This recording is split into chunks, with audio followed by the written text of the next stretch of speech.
On en vient à la DASCO 2 qui concerne des conventions annuelles d'objectifs et Angélique Michel a la parole. Merci Monsieur le maire, chers collègues. Nous voterons donc pour cette délibération, mais nous vous demanderons un vote 10 juin au Conseil de Paris pour 2 associations, en raison notamment de l'article 40 de l'association de la Petite Roquette et de l'article 52 pour la Ligue de l'enseignement. Par ailleurs, nous sommes un petit peu surpris de voir réapparaître une subvention pour l'ambassade de Turquie. Je crois que nous l'avions dénoncé lors d'un précédent conseil. Et enfin, mais je crois que ça a été demandé en commission, comment se fait-il que nous n'ayons pas les détails des activités proposées par chacune des associations, comme pour les délibérations habituelles? Je vous remercie.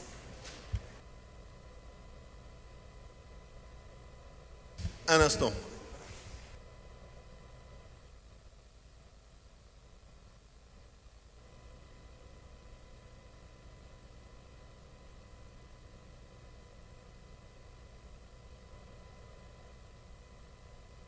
Karine Roland, on a un petit sujet de recalage des interves, excusez-nous.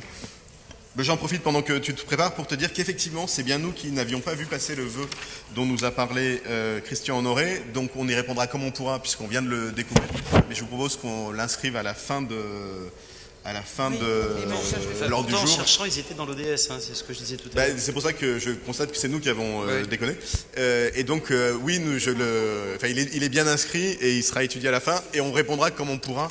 Il est en train d'être distribué aux différents élus concernés. Karine Roland. Alors, je n'ai pas le texte de la DASCO 2, il va arriver.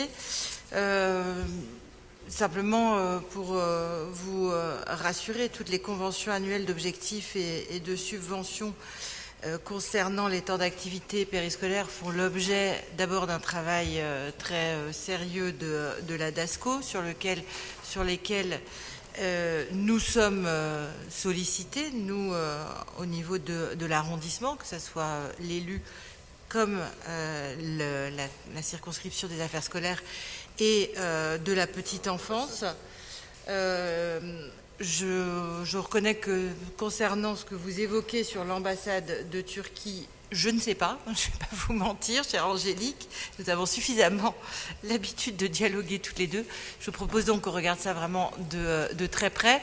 À mon niveau et au niveau de la CASP, il n'y a eu aucun signalement sur une subvention qui serait versée à l'ambassade, ce qui me paraît d'ailleurs une procédure assez étrange.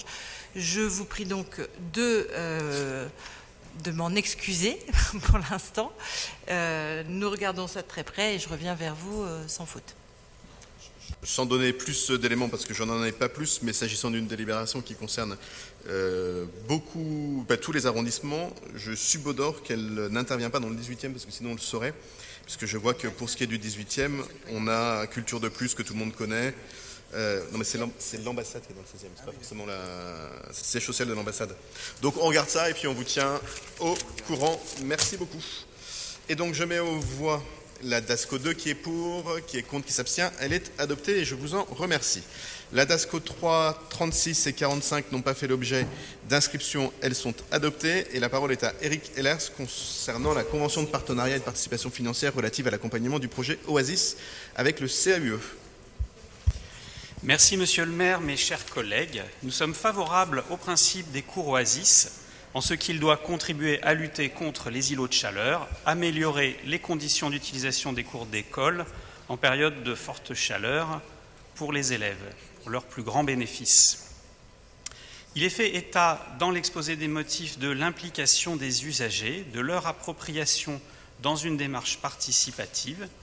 Aussi, pourriez-vous nous apporter des précisions sur le retour d'expérience des cours déjà créés, le réseau d'acteurs envisagé pour le développement de ce dispositif, le coût moyen d'une cour Oasis et enfin le plan de déploiement et l'horizon d'équipement des cours Oasis dans le 18e. Je vous remercie. Karine Roland. Merci, cher Eric Ehlers, pour l'occasion qui m'est donnée de parler des cours Oasis ce soir. Rudolf, il voulait écouter. Effectivement, le principe des cours Oasis existe maintenant depuis plusieurs années dans le 18e. Nous en sommes à la 3e génération.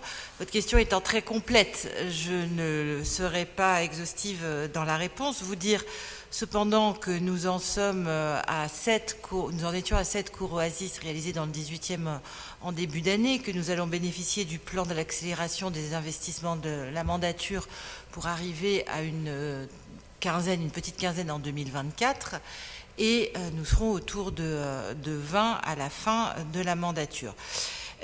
Si les cours Oasis bénéficient de ce plan d'accélération, c'est bien parce qu'effectivement les retours d'expérience sont très positifs, et ce à tout âge. C'est aussi un des aspects intéressants, c'est-à-dire que nous avons eu l'occasion avec Monsieur le maire de nous rendre dans plusieurs cours Oasis d'écoles maternelles.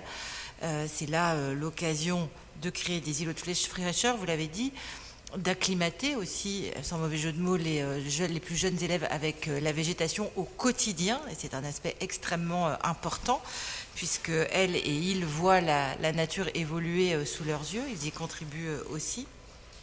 Et cela fonctionne jusqu'au collège. Nous avons aujourd'hui 2 cours de collège qui bénéficient de ce dispositif.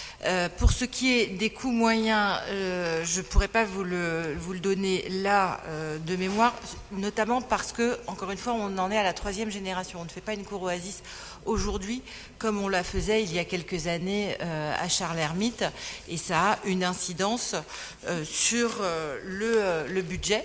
Mais je vous propose de revenir vers vous pour tous ces éléments. À mentionner aussi, puisque vous parliez d'îlots de fraîcheur, que les cours Oasis sont souvent ouvertes sur le quartier, notamment.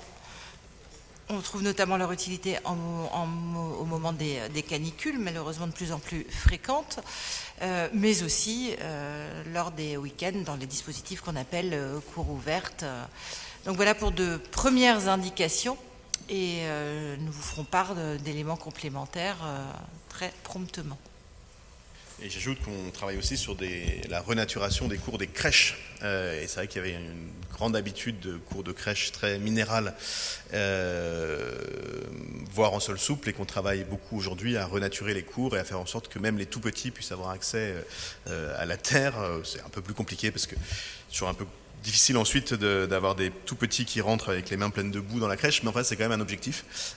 Et donc on y travaille, comme le disait Antoine Dupont, je crois, c'est la même logique que le Maquis des Merveilles, avec cette idée qu'on puisse adapter nos espaces aussi pour les tout petits. Et j'en profite pour remercier l'association, ou le groupe en tout cas, des parents élus des crèches, qui sont celles et ceux qui ont porté cette idée du Maquis des Merveilles qu'on a pu réaliser en début de la mandature, comme quoi aussi la participation citoyenne, ça permet d'avoir des bonnes idées. Et donc je mets aux voix la DASCO 77 qui est pour, qui est contre, qui s'abstient, elle est adoptée.